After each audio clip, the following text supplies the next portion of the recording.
I have the esteemed honor to introduce our first speaker. She's become a friend of mine. She's become a friend of our Lahui. She's gone to bat for us on many fronts, and I want to thank her and acknowledge her, and that's our Lieutenant Governor, Sylvia Luke. How about a hand, everyone?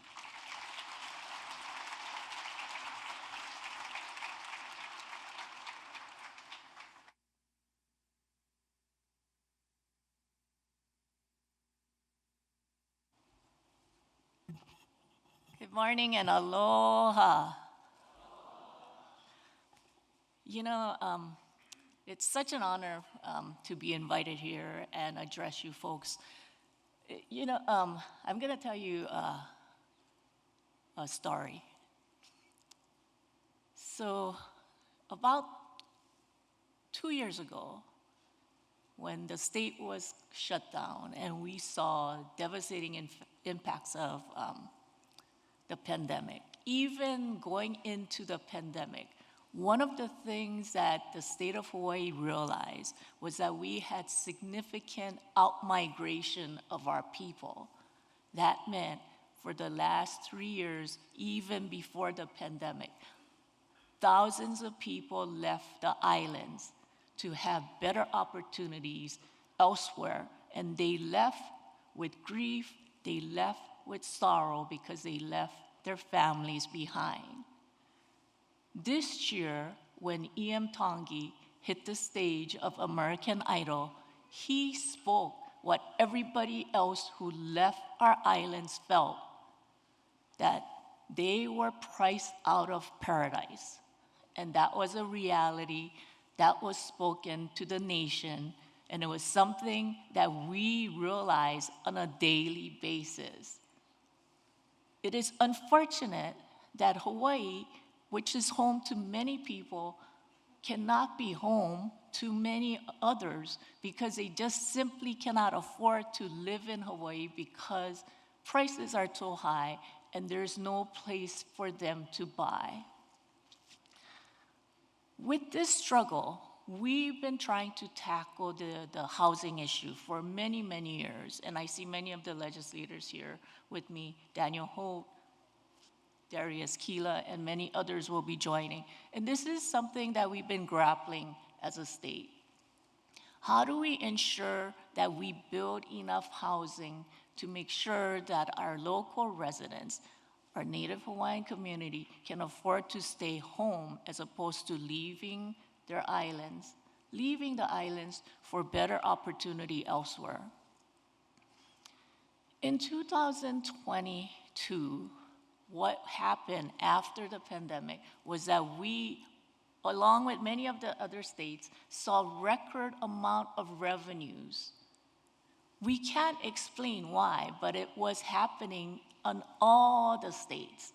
All of a sudden, after 2 years of being very under deficit, broke as a state, looking for bailouts, even from whether it was a community or federal government looking for assistance with $3 billion worth of budget deficit. All of a sudden, 2022 comes and we were sitting on somewhere along the lines of $1 billion to $2 billion worth of surplus. Before I became Lieutenant Governor, I was in the legislature for 24 years, the last 10 years as finance chair.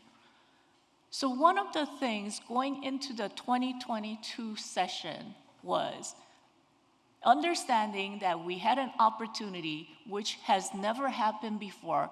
What are we going to do with this $1 billion+ surplus?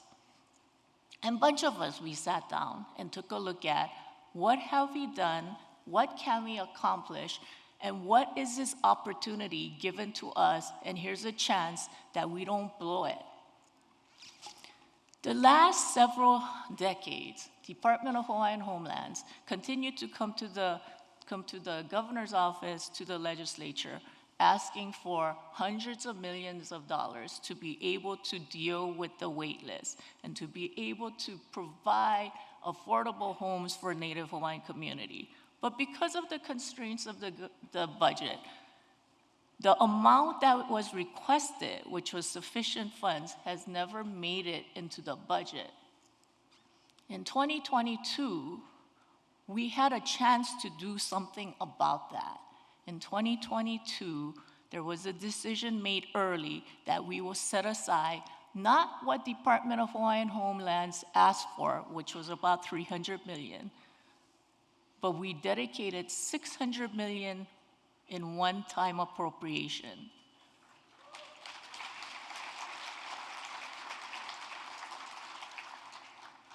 But there's a story behind that.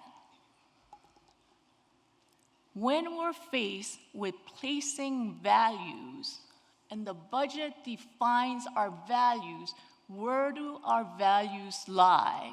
And it's to take care of the obligations that were left unmet. It's the true long wait list that we have as a state neglected to fulfill. So when there was an opportunity given to state policymakers, we took that on and said, it's time for us to meet that obligation, which has been long-standing, to put the values where our money was. So that was one.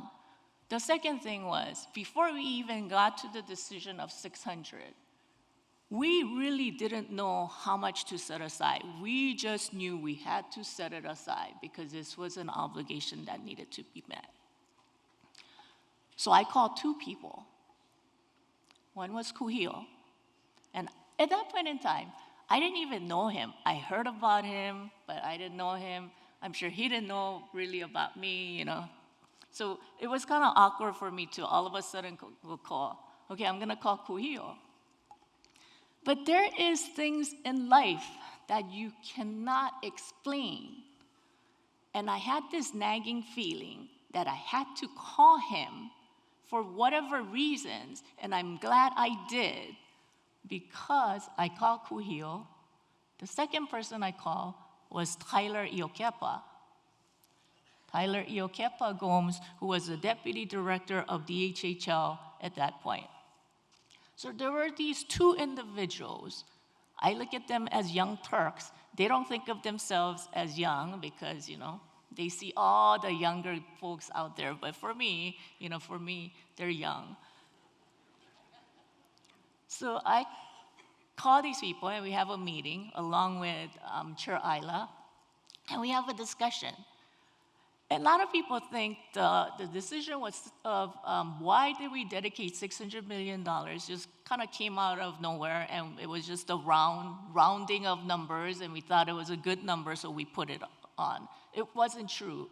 It was through thorough research, extensive discussion that we came there, and it was a discussion and analysis of who's on the wait list, how many people on the wait list who already own a home in the state of Hawaii, how many people were under the 100% poverty level, and it was through those discussion, with extensive discussion, that we said, okay, we need to house 5,000 people immediately, but to house 5,000 people, we have to look at something different.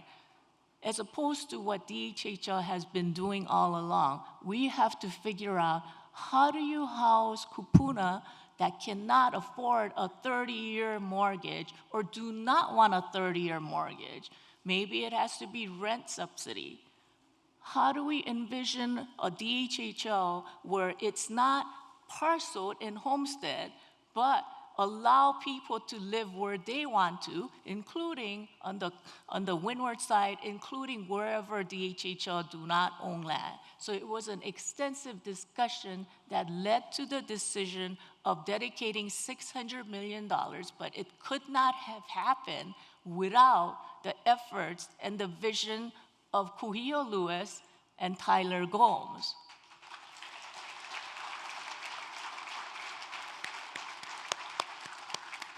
And the reason why I say that now is because after the monumental thing that happened, as Governor Waihee here called it, it wasn't just a great year, it was a billion-dollar blockbuster year to take care of Native Hawaiians.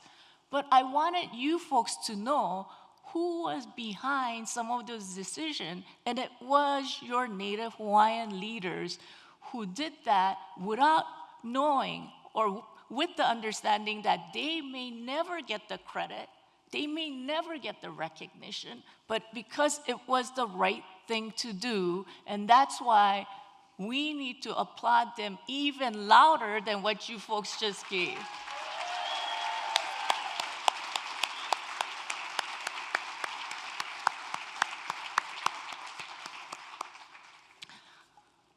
You know, the decision for setting aside $600 million for the HHL wasn't just to take care of our obligation to the beneficiaries. There was another reason for it. Over the years, we have provided tax credits, tax incentives, whatever it is, to figure out how do you house our local people. But the realization came, if we were to invest in the HHL, if we concentrated on housing our native Hawaiian population, then there's a guarantee that we will provide housing to our local residents, because so many times we build housing, and if you look at Maui and the Big Island, half the housing sold are being sold to investors and people who are from outside our state.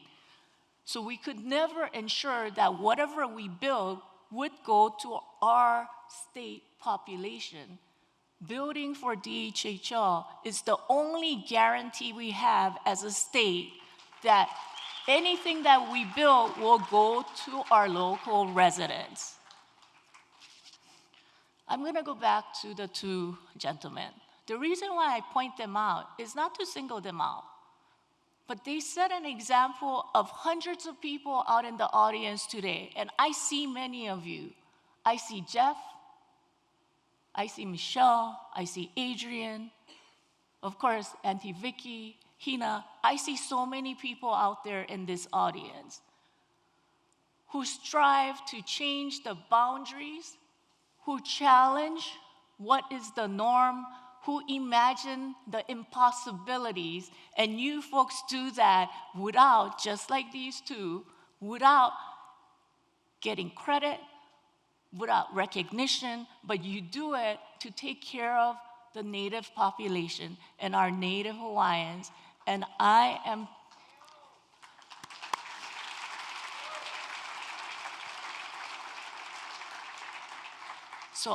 humbled, I am inspired that I am here to be able to address you.